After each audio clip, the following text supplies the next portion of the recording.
This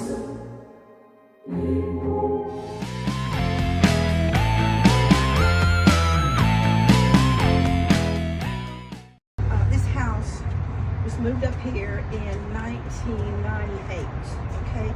It was located about that direction over there on Myrtle Street.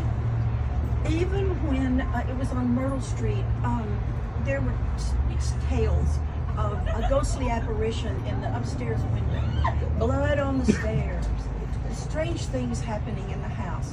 And I need to kind of preface that by telling you that Miss Bayless lied about the whole thing. So everything she told you in the bedroom was a lie. Okay? The gossips, of course, they were gossips. They only heard parts of it, all right?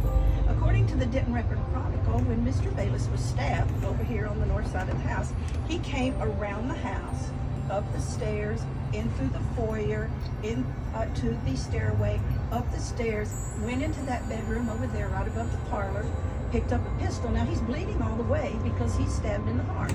And all that blood that should be pumping throughout his body is pumping outside his body. So he's leaving a trail. He leaves the bedroom, he comes down the stairs, out here, goes through the foyer, and goes outside. And I think he's going to Mr. Spears' house. And he's going to shoot Mr. Spears. But he falls and he dies. I don't know if he dies out there, probably not. The coroner said that he lived about 45 minutes. So I don't think they would have left him out there, you know. I think they probably would have brought him in the house. And you do know the funeral was in his house.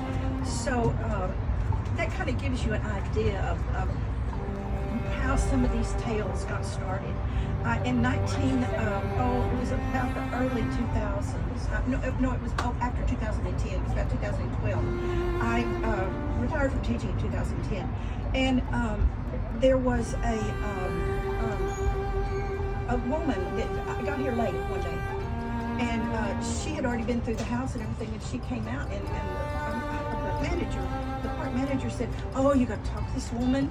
She was a teenager, and when she was a teenager, she dated a boy whose parents rented this house from the Selbys, and she knew about the ghost, and she knew that the place was haunted, but she didn't want to talk about it. And I asked her about it, and she said no. She said, I'll tell you that there really was something, because we heard things and we saw things that we could not explain, but she didn't want to talk about it. Okay, she was my age. She left. I didn't get to talk to her about it. Okay, so the most iconic tale about I think it's Mr. Bayless, and I'm explaining to you why. The most iconic tale is about the docent who was here on a Saturday, I believe. It was in January. Yes, cold and rainy. Nobody had come by the house. She was sitting around in the kitchen, you know, and the doors were all locked. At that time, we worked it alone. There was nobody here in the park but us. We were the only ones in the house. Okay, and she heard somebody walking upstairs. You saw the stairway. She heard somebody walking upstairs. It sounded like a male because it was a heavy foot, and it sounded like boots with a leather sole. And he was pacing back and forth on the landing. He would come to the head of the stairs and he would stop, and then he would turn around and he would pace. So she thought, well, somebody must have come in when I didn't know. But the doors were all locked, and there are alarms on all the doors, so there hadn't been, she hadn't heard or seen anything. So she comes in and she looks up and she says, "Hello, can I help you? Would you like to have a tour?" Silence. Maybe it was a tree. None of the trees are tall enough to go over this big porch. Well, I don't know what it was. So she goes back and she sits down. Then at closing time, she hears somebody coughing up there. And she had been up there during that period of time, and she had checked everything out, come down, there was nobody up there. About closing time, she heard somebody coughing up there. It sounded like a male cigarette smoker cough. And so she came back again, and she said, "Is there anybody up there?" Nothing. They called the police. The police came and searched the whole house. But she says, I promise you, I'm not making it up. I'm not crazy. I don't say her name because people would think she was crazy. She says, all I can tell you is what I heard. Then there were other things, like we heard organ music one day when a bunch of 7th graders were sitting on the floor, and the docent was talking to them, and all of a sudden we heard organ music. One key on the piano will be played. One note on the piano will be played when our park manager is here. She's upstairs in her office and she can hear one key played. No one in the house with her, locked up. The other weird thing was I was standing out here on the porch in one July, and the wind was coming out of the northwest, and the traffic was going up and down. It was about 10:30, 11 o'clock in the morning. I had my back to this area, and I was just leaning on the banister and not thinking about anything. And I remember looking down, and it got really quiet, and the wind quit blowing. And I felt like someone was walking up behind me. I felt it was female walking up behind me, and I thought, well, it's a young girl with soft shoes or sandals on coming up behind me. And I was, I'm going to say, is the house open? Can I do a tour? And I was turning around, and I felt somebody touch me on the shoulder. And I thought, it's her. She's come up, and she's just touching me on the shoulder because she didn't want to scare me, because she's walking up behind me, and my back's to her. Turned around, there's nothing there. And I turned around, and I looked that way, and there was nothing there. There was nothing here. There was nothing there. I turned all the way around. There was nothing there. There was nothing there. And I could still feel that impression on my shoulder. I don't know who it was. It felt feminine, but I don't know of any woman who has died in this house. But there were houses here before this house was placed here in 1998. And by the way, he only spent $1,500 building this house in 1898. Okay, so and I didn't tell anybody about it for a while. Finally, I told people about it. Recently, we have had, looked like somebody had laid down in the bed one day when we came in.